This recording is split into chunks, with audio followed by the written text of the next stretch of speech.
Okay, so again, we have a Think Like an Accountant exercise, which I'm excited about because it utilizes Excel skills to solve a problem.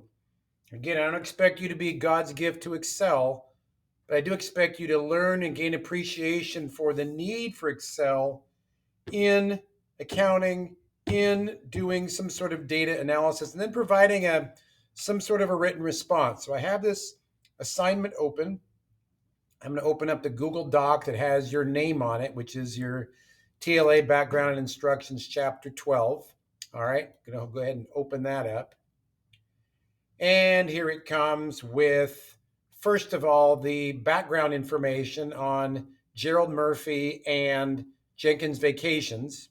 All right, so go ahead and read through that, please, and kind of get an idea, hey, what's going on with these agents, with their customers, and all that good stuff. All right. And here at the end, you're going to answer some questions around the data that we will be gleaning in this process using Excel. All right. So our next step is let's go ahead and download the Excel instructions, which, boy, this time I have severely modified. And I'm going to click on three dots, open a new window, and download, as is my custom. And I want to open that up. Open that up. Right click, open with Adobe Acrobat.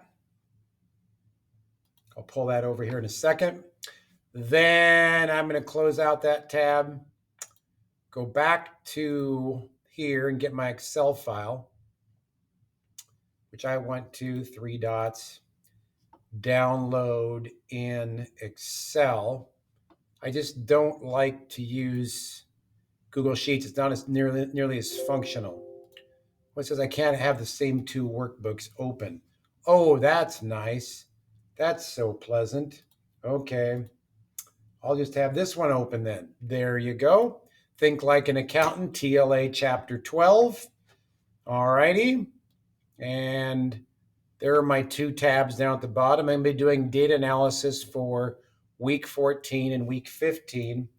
I'm going to pull my instructions file over here, like so. Maybe make that just a tad bit bigger.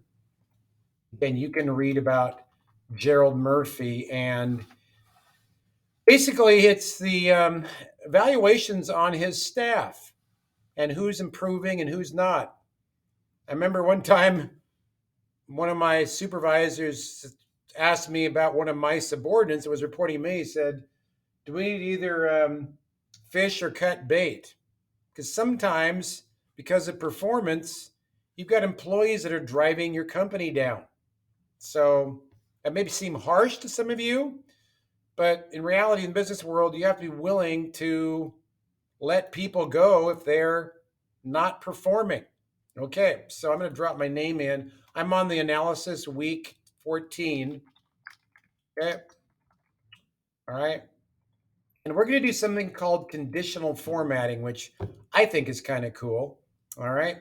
And I'm going to go and highlight cells I6 through I29. Now, this is the weekly change in performance rating. An increase would be good, a decrease would be bad. That means we're not improving, we're only getting worse. On the Home tab, after I select I6 through I29, by the way, with my white cross, right? White cross, select the range. I'm going to go to Conditional Formatting and something called Icon Sets, which puts like a little picture next to my data. And I'm going to select 4 traffic lights. Now, in this case, green is the good traffic light. Yellow is okay. Red, not so good. And they've got black for like 0 or negative. And down here in the write-up, it describes more about that thing, what that's all about. Okay. Now they want me to do something similar. I'm going to select from that tab, Analysis, week 14. I'm going to select G6, G6 through G29. Okay. And I'm going to go back to conditional formatting, icon sets. And now I'm going to select up there at the top, directional, 4 arrows, where my average score for the week, green shows the best, yellow, second best, and then red. Okay, depending on the arrows. Yellow kind of up arrow is okay. Yellow kind of down arrow, not okay. Red down arrow, bad. We got bad performance ratings. That means we're in the bottom 1/4 of our employees or our data. All right. So we used traffic lights and arrows, 4 arrows, to depict our various performances. Now we're pretty much done with week 14. You could go in and answer the question in the Google Doc if you like at this point, but I decided, hey, let's get the Excel work done first, then we'll move to the analysis, right? So we're going to slide over, we're going to start by, I want to highlight G5 through I-29, that range in the week 14 tab down at the bottom. Control C or copy, Control C. You'll see marching ants around your data. Go to analysis week 15, go to cell G5 and paste, like so. You're like, well, that's just the same thing. Well, not really. The average scores are now new and different for week 15. Although I want to get my stuff from week 14 into the prior week, column H for week 15. Oh boy, how are we going to do that? Well, scrolling back down, I just did number 14 down here. I'm going to go back to my week 14 analysis tab, select G6 through G29, that range. My average score from the previous week, Control C to copy. Back to the analysis tab.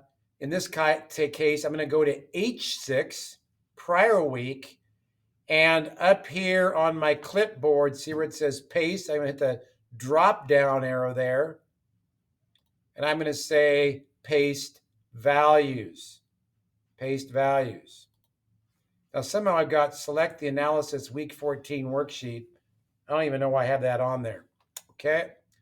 Now you have information from week 14 and week 15, and you're going to answer the questions in the Google Doc to give an analysis of, hey, who's performing and who's not, who doesn't seem to be doing well on either case, and maybe we need to say bye-bye to.